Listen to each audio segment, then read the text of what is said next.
एक विषय आया है कि हमारे जो सरकारी कर्मचारी हैं उन कर्मचारियों को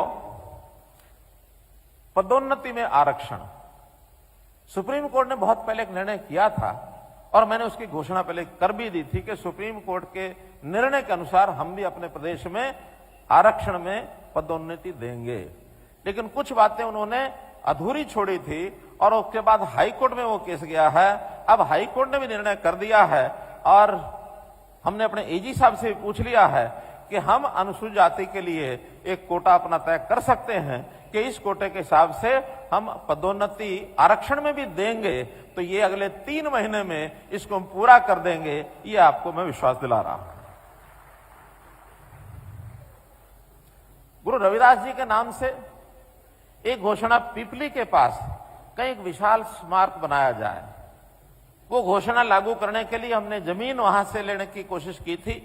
पहले मिल नहीं पाई थी कहीं उचित जगह पर जमीन, अब वो जमीन की पहचान हो गई है। अगले इस वर्ष के अंदर उस जमीन पर और गुरु रविदास जी के नाम से एक बड़ा स्मारक वहां बनाया जाएगा, छात्रावास भी होगा, कॉलेज स्कूल भी होगा।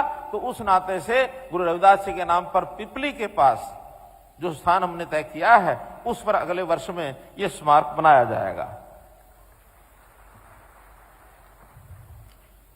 एससी वर्ग के युवाओं को स्वरोजगार और उद्यमिता को प्रोत्साहन देने के लिए उनको वित्तीय सहायता, बैंकों से तो प्रावधान है ही है, हम सरकार में भी एक वेंचर कैपिटल फंड, उस फंड में से भी उनको एडवांस किया जा सकता है, ऋण दिया जा सकता है। एक अलग से फंड बनाया जाएगा जिसमें केवल अनुसूचित जाति के लोगों को ही, नौजवानों को उसमें ऋण मिलेगा।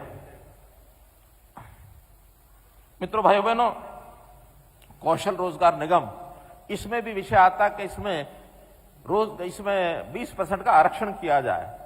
लेकिन मैं आपको बताऊं कि ये उन्हीं लोगों के लिए है जो गरीब हैं, 1 लाख से नीचे, 1,80,000 से नीचे, इस स्लैब में से ज्यादा भले ही ये नौकरियां आउटसोर्सिंग की हैं, पक्की नहीं है, फिर भी जिसके पास कोई नौकरी नहीं है उसको कच्ची भी मिल जाए तो उसको अच्छा खासा पैसा और परिवार चलाने के लिए मिल जाता है।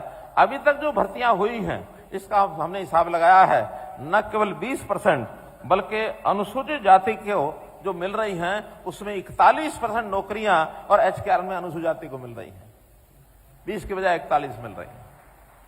इसलिए जैसे मैंने बताया कि गरीब संख्या अभी अनुसूचित जाति की ज्यादा है। मैं कामना करता हूं कि हम अमीरों की श्रेणी में आए। हमारे अभी लगभग 91,000 ऐसे एम्प्लॉइज सरकारी नौकरी करते हैं, 90,000 लगभग ऐसे हैं जो प्राइवेट नौकरी करते हैं। ये संख्या और कैसे बढ़े, इसमें शिक्षा पर हम जोर देंगे। मुझे एक बात की खुशी है कि हमारी जो आबादी है अनुसूचित जाति की, उसके अंदर पढ़ने वाले बच्चों का प्रतिशत वो लगातार बढ़ रहा है और ये प्रतिशत बच्चों का, जो बच्चे स्कूली शिक्षा ले रहे हैं वो परसेंट 32% है, 32%। और जिस समाज के बच्चे 30% से ज्यादा पढ़ने लग जाएं तो ये मान के चलो कि समाज आगे बढ़ना उसने शुरू किया है। तो आपके बच्चे 32% संख्या में पढ़ाई करते हैं, एक अच्छी बात है, लेकिन इनको ऊंची पढ़ाई, उच्च शिक्षा ये कैसे मिले?